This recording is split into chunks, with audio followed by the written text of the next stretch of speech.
दोस्तों हाल ही में Valentine day गुजरा है। दोस्तों इसी वैलेंटाइन डे के दिन कितने ही प्रेमी अपनी प्रेमिकाओं को अपने प्यार का इजहार करते हैं और एक दूसरे का साथ पाने के लिए उनसे विनती करते हैं और फिर वो एक दूसरे अपने प्यार को स्वीकार भी कर लेते हैं और फिर अपनी ज़िंदगी में आगे बढ़ने का निर्णय करते हैं। ठीक वैलेंटाइन डे के दिन एक प्रेमी का कत्ल हो जाता है। वह प्रेमी पुराना होता है और जी हाँ दोस्तों, जहाँ पर कत्ल हुआ है उससे कुछ दूरी पर ही उसकी प्रेमिका की ससुराल है। आखिर वह व्यक्ति वहाँ पर क्या कर रहा था? दोस्तों यह कत्ल कुछ ऐसा ही नहीं, उसे जानकर आप हैरान रह जाएंगे कि उस व्यक्ति की लाश के 3 टुकड़े किए गए हैं, यानी कि उसकी गर्दन काट दी गई है और बाकी शरीर के भी 2 टुकड़े कर दिए गए हैं और फिर उस शरीर को एक बोरी में पैक कर दिया गया है और उसको फेंक दिया गया है लिसाड़ी गेट मेरठ के पास। जैसे ही पुलिस को इसके बारे में जानकारी मिली, पुलिस अब उस शव को कब्जे में लेकर उसकी शिनाख्त करवाने के बारे में पूछताछ कर रही है और जानने की कोशिश कर रही है कि आखिर यह कौन है। दोस्तों पुलिस के लिए बहुत बड़ा सिरदर्द तो तब बन गया जब पुलिस के पास कोई भी जानकारी नहीं है उस लड़के के बारे में। आखिर इस लड़के को मारा किसने है और ये यहाँ पर क्या कर रहा है और कहाँ का रहने वाला है, पुलिस के लिए बहुत बड़ा सिरदर्द ना बन जाए, इसलिए अब यूपी पुलिस उस लड़के के फोटोग्राफ को इधर उधर के थानों में जरूर भेजती है और शिनाख्त करवाने की कोशिश कर रही होती है। दोस्तों उस लड़के के बारे में एक ऐसी जानकारी सामने आती है जिसको जानकर आप लोग भी दंग रह जाएंगे कि यह लड़का ऐसा कैसे कर सकता है।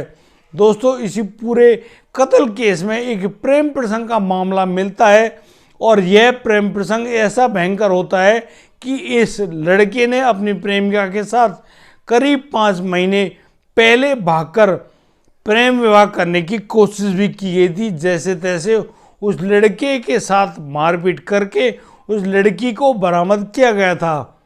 दोस्तों आइए जानते हैं पूरी घटना में क्या क्या हुआ है। नमस्कार, आदाब, सत श्री अकाल दोस्तों, मैं भी प्रकाश स्वागत करता हूं आपका हमारे YouTube चैनल किस्से क्राइम के। और दोस्तों पूरी घटना की जानकारी के लिए आप बने रहिए हमारे साथ वीडियो में अंत तक। और दोस्तों यदि आपने अभी तक हमारे चैनल को सब्सक्राइब नहीं किया है तो प्लीज़ आप हमारे चैनल को सब्सक्राइब कर लें और नोटिफिकेशन की बेल को दबाना बिल्कुल ना भूलें। दोस्तों आज का बेहद ही हैरान कर देने वाला जो मामला है वह सामने आया है उत्तर प्रदेश के मेरठ से। यह मेरठ का लिसाड़ी गेट थाना होता है। इस थाने में सूचना मिलती है कि एक बोरे में कुछ बंधा हुआ पड़ा हुआ है सुनसान जगह पर और उस बोरे में से लगातार खून बह रहा है। आखिर इसके अंदर कौन है? दोस्तों पुलिस को जैसे ही सूचना मिलती है पुलिस तुरंत प्रभाव से अब वो उस मौका वारदात पे पहुंच जाती है और दोस्तों उस बोरे को कब्जे में लेते हुए जब उसको खोलकर देखा जाता है तो यहाँ पुलिस के पैर भी ठिठक जाते हैं, यानी कि पुलिस भी सहम जाती है। इस बोरे में एक लड़के का शव मौजूद है। इस लड़के की गर्दन बिल्कुल अलग कटी हुई है धड़ से और उसके बाकी शरीर के भी 2 टुकड़े हो रखे हैं। आखिर किस व्यक्ति ने इस प्रकार के कत्ल को अंजाम दिया है, यह पुलिस के लिए बहुत बड़ी सरदर्दी बन जाती है, क्योंकि आसपास के लोगों में थानों में उस लड़के के बारे में जब पूछताछ की जाती है तो पुलिस को कोई भी जानकारी नहीं मिलती है। पुलिस बहुत ज़्यादा परेशान है, हैरान है कि आखिर ये लड़का कौन है भाई और कहाँ से आया है। इसके बारे में किसी के पास भी कोई जानकारी नहीं होती है। दोस्तों यूपी पुलिस अब और आगे अपनी खोजबीन बढ़ाती है और वह अब सभी पुलिस थानों में उस लड़के के उस फोटोग्राफ को भेज देती है और फिर उनसे पूछताछ करने के बारे में जानकारी जुटा रही होती है। मेरठ पुलिस के पास अब एक जानकारी मिलती है। यहाँ पर पता चलता है कि ग्रेटर नोएडा के धनखोड़ थाना क्षेत्र के अंतर्गत आने वाले मंडपा गांव का रहने वाला यह लड़का सुहेल है। इस सुहेल की जो गुमशुदगी की रिपोर्ट करीब 8 दिन पहले लिखवाई थी इसके परिजनों ने। वह लड़का पिछले 8 दिनों से लापता था। उसके बारे में उसके परिजनों को कोई भी जानकारी नहीं थी। दोस्तों अब जो मेरठ पुलिस है सीधी पहुंचती है ग्रेटर नोएडा के धनखोड़ थाना क्षेत्र के मंडपा गांव और फिर वहां पर उस सुहेल के परिवार के बारे में खोजबीन कर रही होती है। उसको उसके पिता मिल जाते हैं जिनका नाम साबुद्दीन है। पुलिस की आगे पूछताछ करने के दौरान उसको पता चलता है कि ये जो लड़का सुहेल है ये उनका इकलौता लड़का है। इसकी उम्र करीब 25 साल है। दोस्तों सुहेल के पिता बताते हैं कि इस सुहेल ने हमारे ही गांव की रहने वाली एक लड़की से करीब 5 महीने पहले भागकर शादी करने का प्रयास किया था। जब ये लोग कहीं पर नहीं मिल रहे थे फिर अचानक एक दिन इन लड़की जो पक्ष वाले लोग हैं उन लोगों को इनके बारे में जानकारी मिल जाती है और फिर वो लोग इन लड़की और लड़के को ले आते हैं गांव में और फिर इस लड़के के साथ होती है बहुत ज़बरदस्त मारपीट।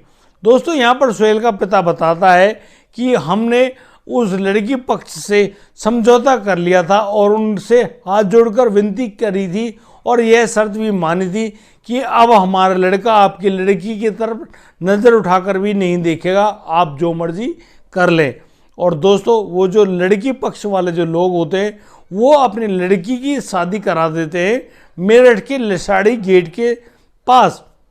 दोस्तों यहाँ पर अब वह जो लड़की है और वह जो लड़का है वो दोनों एक दूसरे से दूर हो गए थे, लेकिन वह सुहेल लगातार अपनी प्रेमिका को बहुत ज़्यादा चाह रहा होता है। सुहेल के पिता ने उस लड़की के परिजनों पर और उसके पति पर गंभीर आरोप लगाते हुए कहा है कि उसके बेटे की उन लोगों ने हत्या करी है, क्योंकि इन लड़की और लड़का के बीच में यह प्रेम प्रसंग का जो मामला है वह तो साल भर पुराना है। हम लोग भी बार बार अपने बेटे को बचा रहे थे और उससे कह रहे थे कि इस प्रकार का कोई भी कृत्य नहीं करते हैं, लेकिन हमारा लड़का पता नहीं कहाँ पर कैसे लापता हो गया और उसके बारे में कोई भी जानकारी हमको तो नहीं है। लेकिन 8 दिन पहले अपने घर से लापता हो जाना उस लड़के का और फिर लाख ढूंढने के बावजूद नहीं मिलना, यह भी बड़ी अचरज की बात है। और फिर उस लड़के का शव जिसमें उस लड़के की गर्दन कटी हुई है और उसके शरीर के 3 टुकड़े हो रखे और वह भी वहीं उसी लड़की जिस जगह में ब्याही है उसी के आसपास ही उस लड़के का शव बरामद होता है। यह बड़ी अचंभे की बात है। आखिर उस लड़की ने या फिर उस लड़की के परिजन या ससुराल जनों ने ऐसा क्या कर दिया कि हमारे बेटे को जान से हाथ धोना पड़ा। हमने अपने बेटे को लाख बार समझाया था और हमारा बेटा समझ भी गया था। वह कहता था कि वह अब कभी भी उस लड़की के साथ बातचीत नहीं करेगा, वह छोड़ देगा।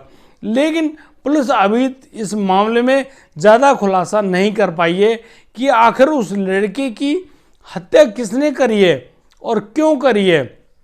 यह अभी पुलिस की छानबीन में निकल कर नहीं आया है, लेकिन उस लड़के का पोस्टमार्टम कराने के बाद अब उस लड़के का जो शव है वह उसके परिजनों को सौंप दिया गया है। दोस्तों आप प्यार मोहब्बत करते हैं और फिर प्यार में कामयाब भी नहीं हो पाते हैं तो फिर आप हताशा में डूब जाते हैं और उसी हताशा के चलते आप लोग इतने भयंकर काम को कर बैठते हैं, कांड को कर बैठते हैं जो कि बेहद ही खतरनाक होते हैं।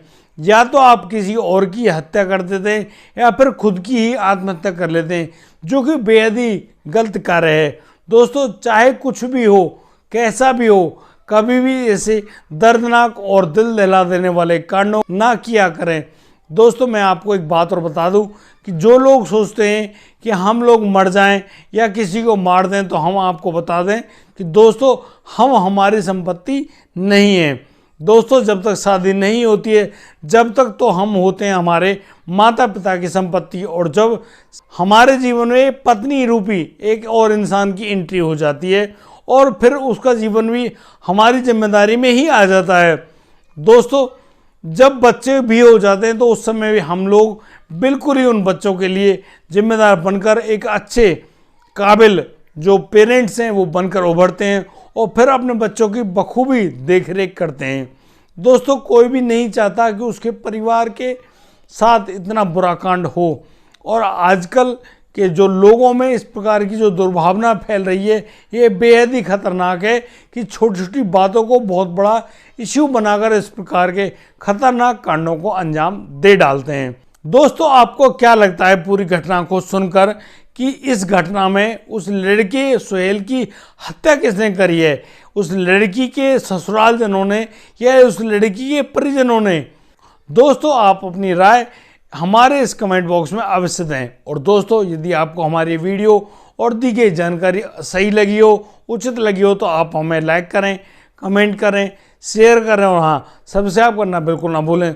दोस्तों अब दीजिए मुझे इजाज़त, मिलता हूँ कल रात, लाता हूँ एक नया सनसनीखेज मामला।